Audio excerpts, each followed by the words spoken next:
Kita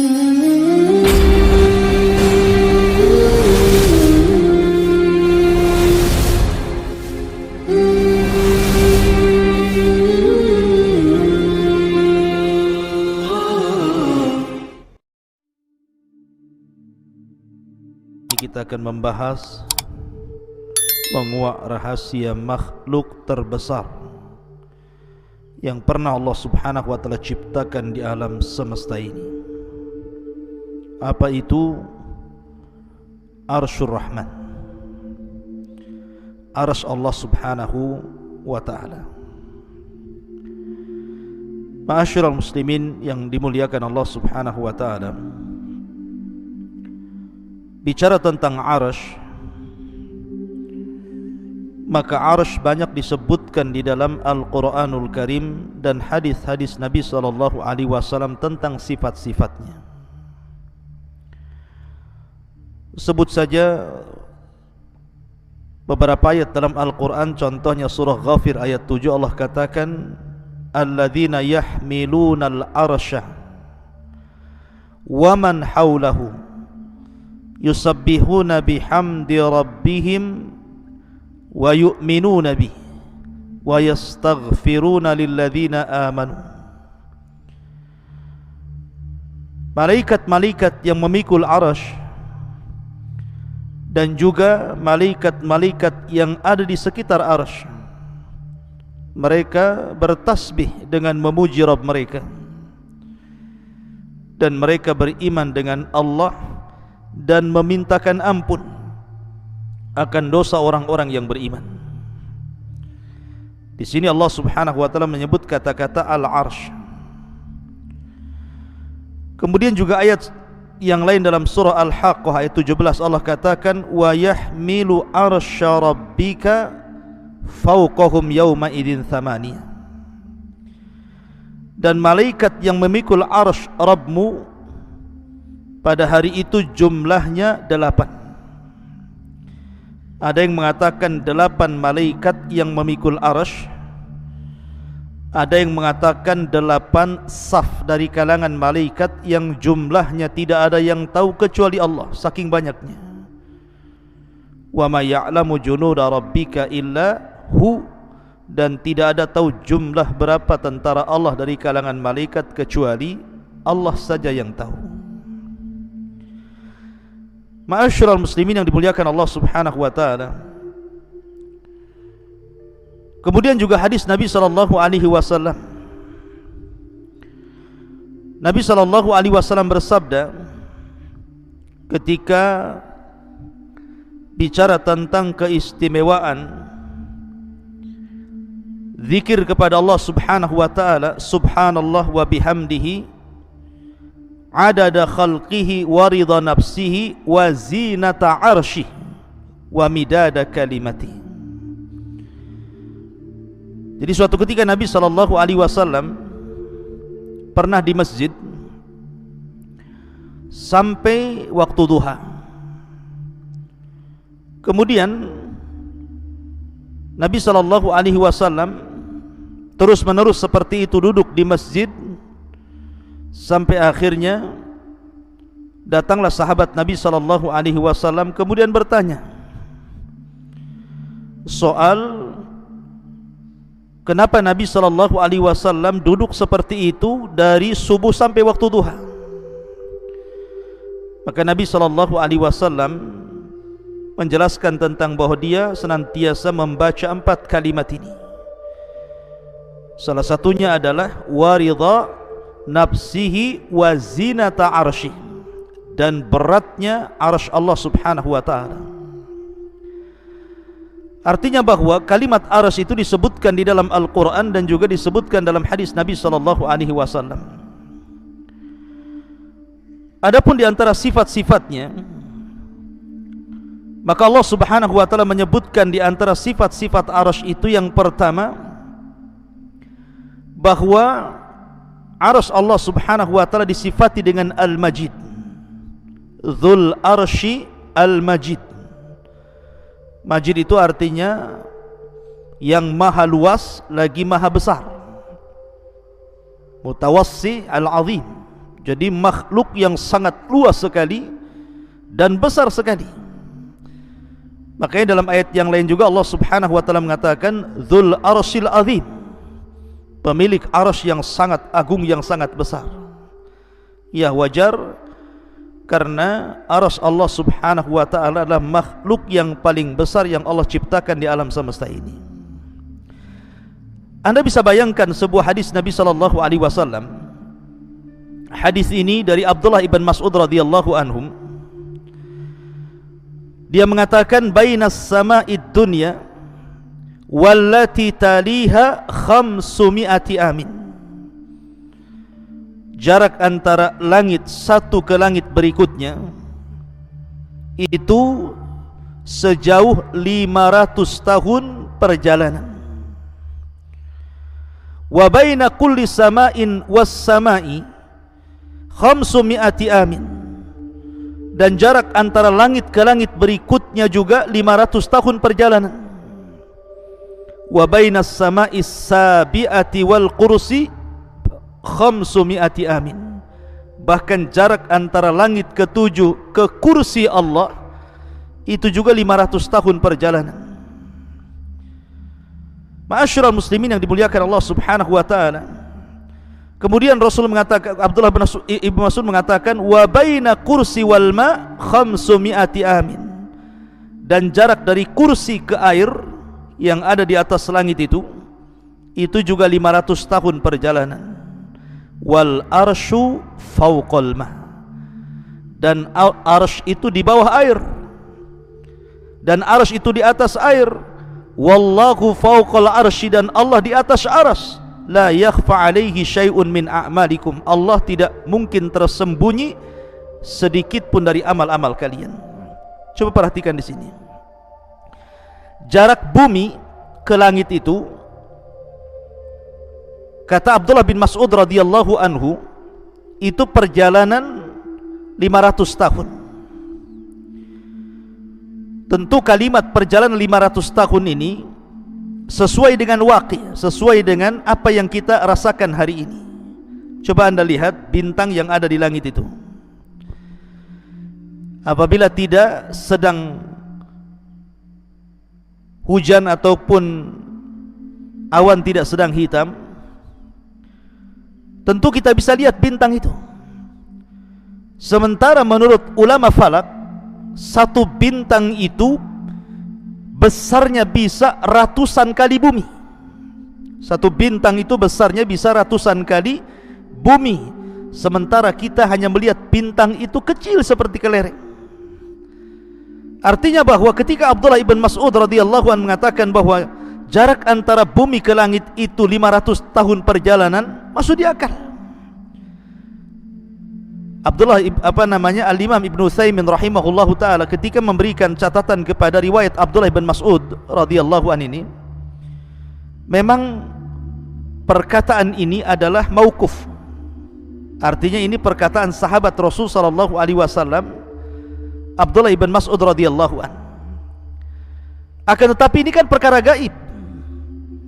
Mengukur jarak dari bumi ke langit pertama, dari langit pertama ke langit kedua, ketiga, keempat sampai ketujuh, dari langit ketujuh sampai ke kursi, dari kursi sampai ke air, dari air sampai ke arsy.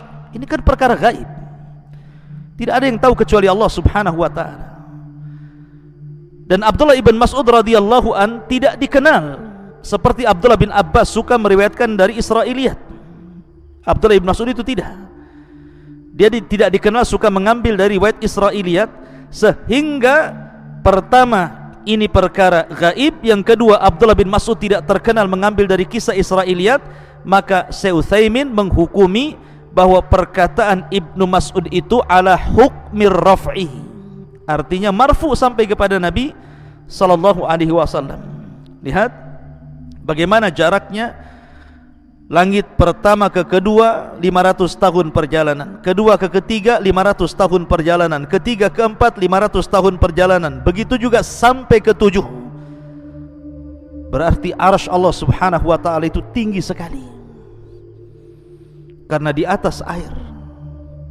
Bumi, 7 lapis langit, kursi, air, arasy, dan tidak ada makhluk setelah Allah yang paling tinggi kecuali arasy Allah subhanahu wa ta'ala. Adapun besarnya, maka Nabi sallallahu alaihi wasallam dalam hadis Abu Dzar Al-Ghifari radhiyallahu an, dia pernah berkata, qultu ya Rasulullah, aku katakan ya Rasulullah, ayyuma anzala alaika a'zam, surat apa yang turun kepadamu yang paling mulia dalam Al-Quran ini? Maka Nabi SAW mengatakan ayatul kursi, ayat kursi. Kemudian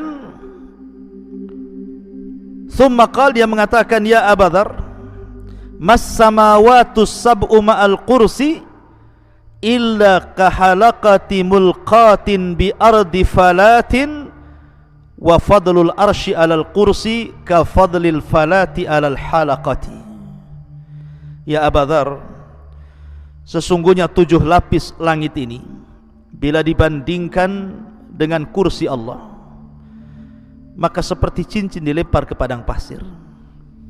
Jadi kalau seandainya kita bandingkan besarnya 7 lapis langit itu, yang satu langit saja, langit dunia terbentang dari barat ke timur, utara dan selatan, hampir tidak ada batas dan tidak ada tepinya.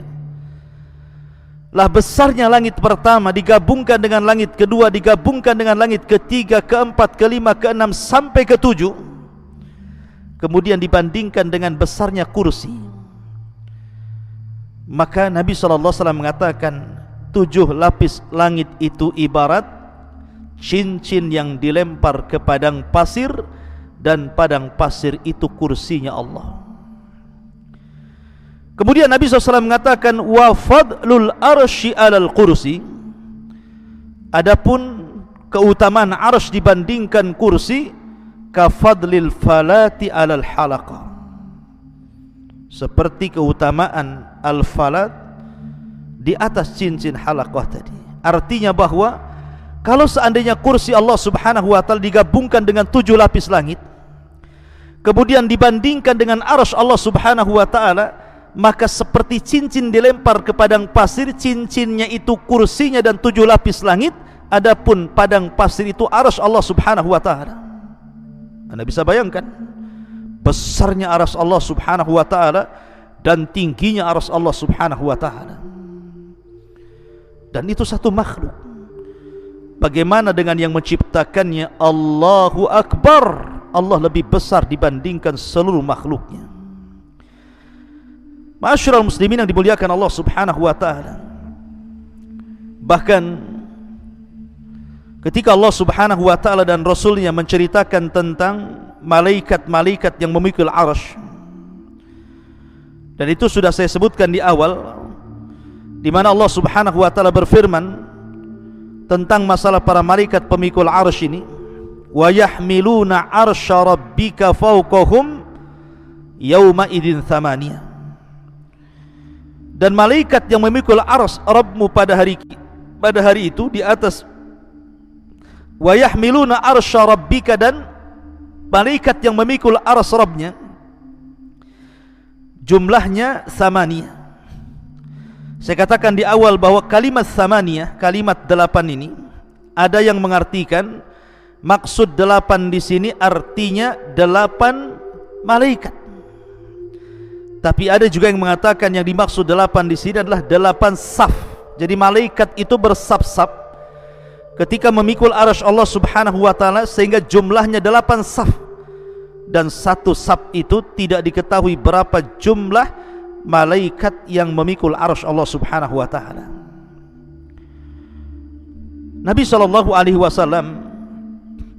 pernah bersabda dalam hadis Jabir bin Abdullah radhiyallahu an, adzina li an uhadditsa an malakin min malaikatillah min hamalatil arsy, telah diizinkan kepadaku oleh Allah subhanahu wa ta'ala agar aku menceritakan tentang satu malaikat dari sekian malaikat-malaikat Allah, dari malaikat-malaikat pemikul arsy. Perhatikan di sini, Nabi SAW ingin menceritakan berapa besarnya malaikat dari sekian para malaikat yang memikul arsy Allah Subhanahu wa taala. Kata Nabi sallallahu alaihi wasallam, "Innama baina sakhmati udhunihi ila atikihi masirata sab'umi'ati amin." Jarak antara daun telinga malaikat pembawa arsy ini sampai ke pundaknya itu sama dengan 700 tahun perjalanan. Dari daun telinga sampai bahunya di sini. Panjangnya lehernya malaikat pemikul arsy itu sejauh 700 tahun perjalanan. Subhanallah, ini baru mensifati lehernya saja. Kemudian dijelaskan juga, ini baru menjelaskan lehernya. Kata Nabi sallallahu alaihi wasallam, dan tingginya malaikat ini, malaikat pemikul arsy ini, kakinya, rijlahu, qad maraqat rijlahul arda sabi'ata wal arsyu ala mankibihi wa huwa yaqul subhanak aina kuntu wa aina takun. Di mana kedua kaki malaikat pemikul arsy ini nembus sampai ke lapisan langit yang paling dasar. Bayangkan, kedua kaki malaikat pemikul arsy ini menembus sampai ke dasar yang paling dalam dari lapisan-lapisan bumi. Kemudian badannya menjulang menembus lapisan-lapisan 7 langit yang ada di langit, sampai melintasi kursi, sampai melintasi air, sampai kemudian pundaknya baru memikul arsy Allah Subhanahu wa taala. Seraya berkata, subhanak aina kunt wa aina takun. Lihat bagaimana besarnya malaikat pemikul arsy ini. Satu malaikat saja, lehernya dari telinga sampai ke bahu, perjalanan 700 tahun perjalanan. Kemudian kakinya menembus lapisan bumi yang paling dasar dari 7 lapis bumi. Kemudian badannya menjulang sampai menembus 7 lapis langit, sampai menembus kursi, sampai menembus air. Kemudian bahunya memikul arsy Allah Subhanahu wa taala. Itu satu malaikat. Kalau yang mentafsirkan bahwa yang dimaksud dalam Al-Quran, wa yahmilu arsya rabbika fawqahum yawma idzin thamaniya, dan yang memikul arsy Rabbmu fawqahum yawma idzin thamaniya, di atas mereka pada hari itu thamaniya, 8 sab-sab malaikat yang tidak ada yang tahu jumlah mereka kecuali Allah. Berarti jumlah malaikat yang sebesar itu ramai sekali, tidak tahu jumlahnya kecuali Allah. Semua bahu mereka memikul arsy Allah Subhanahu wa taala. Betapa besarnya arsy Allah Subhanahu wa taala dipikul oleh malaikat yang tidak tahu jumlahnya, sementara badan mereka sudah saya sifati sebagaimana sabda Nabi sallallahu alaihi wasallam, seperti itu besarnya para pemikul arsy Allah Subhanahu wa taala. Dan kalau yang dimaksud thamaniyah 8 pemikul arsy, 8 malaikat pemikul arsy, maka 8 malaikat pemikul arsy sebesar yang tadi sifatkan Nabi sallallahu alaihi wasallam. Subhanallah, la haula wala quwata illa billah. Allahu akbar. Ma'asyiral muslimin yang dimuliakan Allah Subhanahu wa taala, dan arsy Allah Subhanahu wa taala itu memiliki tiang-tiang. Makanya dalam sebuah hadis Nabi SAW mengatakan, yus'akun nas yaumal qiyamah fa'akunu awal man yafiq fa'idha bi Musa akhada biqaimati min qawami'il arsy. Pada hari kiamat manusia akan dipingsankan, maka aku orang yang pertama kali siuman, maka aku melihat Musa sedang memegang satu di antara tiang-tiang arsy Allah Subhanahu wa taala. Artinya arsy itu punya tiang. Kemudian juga arsy adalah atapnya sorga. Jadi sorga itu di bawah arsy, dan arsy itu adalah atapnya sorga Firdausil A'la. Sebagaimana sabda Nabi sallallahu alaihi wasallam, idza sa'altumullaha fas'alul firdausil a'la fa innahu a'lal jannah wa fawqahu arsyur rahman. Apabila kalian hendak meminta sorga, mintalah sorga firdaus, sorga yang paling tinggi, karena atapnya sorga ini adalah arsy Allah subhanahu wa ta'ala. Dan setiap hari matahari selalu datang menemui Allah subhanahu wa ta'ala dan sujud di bawah arsy Allah subhanahu wa ta'ala. Dalam sebuah hadis yang dikeluarkan Bukhari dan Muslim, ketika para sahabat melihat dan juga Nabi SAW, matahari hendak tenggelam, matahari itu hampir tenggelam ke arah barat. Maka Rasul mengatakan, ya Abadar, atadri aina taghrub? Abadar, kamu tahu enggak matahari itu kemana perginya ketika dia tenggelam? Maka Abu Dar mengatakan, Allah wa Rasuluh alam, Allah dan Rasulnya yang tahu. Maka Rasul mengatakan, mustaqarruha tahtal arsy, dia kembali menghadap Allah di bawah arsy-Nya. Fa innaha tadhhabu hatta tasjuda tahtal arsy. Matahari itu ketika tenggelam dia berupaya pergi menghadap Allah, kemudian sujud kepada Allah di bawah arsy Allah subhanahu wa ta'ala. Imam Nasai menambahkan, tasta'dhinu fayu'dhanu laha wa yushiku an tasta'dhina fala yu'dhana laha. Maka dia pun meminta izin untuk terbit kembali dan hampir-hampir tidak diizinkan untuk terbit kembali. Dalam riwayat hampir-hampir dia meminta izin terbit dari barat, tetapi Allah subhanahu wa ta'ala belum mengizinkannya, dan kelak pada hari kiamat akan mengizinkannya, di mana matahari akan terbit dari barat dan akan tenggelam ke arah timur. Dari sini menunjukkan bahwa matahari ini setiap tenggelam dia menghadap Allah, kemudian sujud di bawah arsy Allah subhanahu wa ta'ala. Ma'asyiral muslimin yang dimuliakan Allah subhanahu wa ta'ala, ada perselisihan para ulama, apakah arsy ini makhluk yang pertama kali dicipta Allah ataukah yang lainnya. Ada yang mengatakan bahwa makhluk yang pertama kali diciptakan Allah adalah arsy, dan itu berdasarkan hadis Abdullah ibn Amr, kataballahu maqadira al-khalaiq qabla an yakhluqas samawati wal ard bi 50 alfa sanatin qala wa arshuhu 'alal ma. Allah subhanahu wa ta'ala mencatat takdir-takdir seluruh makhluk sebelum Allah ciptakan langit dan bumi 50.000 tahun, dan arsy Allah subhanahu wa ta'ala berada di air, berada di atas air. Ada juga yang mengatakan bahwa yang pertama kali diciptakan Allah adalah cahaya dan kegelapan, dan ini yang dikuatkan oleh Imam Ibnu Jarir. Ada juga yang mengatakan bahwa yang pertama kali diciptakanlah air. Ada juga yang mengatakan bahwa yang pertama kali diciptakan adalah al-qalam. Tetapi pendapat mayoritas para ulama, sebagaimana dinyatakan Syekhul Islam Ibnu Taimiyah rahimahullahu ta'ala, dan yang dikuatkan oleh Al-Imam Ibnu Hajar Al-Asqalani rahimahullahu ta'ala, bahwa yang pertama kali diciptakan Allah adalah arsy sebelum yang lainnya. Artinya arsy adalah ciptaan Allah yang pertama dan yang terbesar, dan arsy seolah-olah menjadi kubah seluruh makhluk yang diciptakan Allah setelahnya. Ma'asyiral muslimin yang dimuliakan Allah subhanahu wa ta'ala, arsy sebesar ini rupanya bisa bergoncang. Arsy sebesar ini rupanya bisa bergegar dan bergoncang. Kapan itu?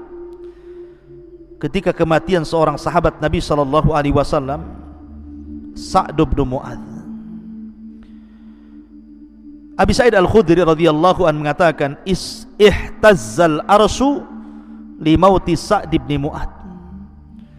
Sesungguhnya arsy Allah subhanahu wa ta'ala bisa bergoncang, bisa bergegar, bisa bergoyang karena kematian Sa'd bin Mu'adz. Bahkan wa futihat lahu abwabus sama, semua pintu-pintu langit terbuka saat kematiannya. Wa syahidahu sab'una alfan minal malaika, bahkan 1000 dari kalangan malaikat, 70.000 dari kalangan malaikat turun dan benarnya. Ma'asyiral muslimin yang dimuliakan Allah Subhanahu wa taala, kalau kita mengacu ke bahasa Arab, arsy itu memiliki beberapa makna. Yang pertama, arsy itu artinya singgasana raja. Arsy itu artinya adalah singgasana raja. Sarir, as-sarir lil malik, singgasana bagi seorang raja. Dan itu sebagaimana isyarat firman Allah Azza wa Jalla, walaha arsyun azim. Ketika Hudhud melihat istana Ratu Balqis, maka Hudhud mengatakan di hadapan Sulaiman, walaha arsyun azim.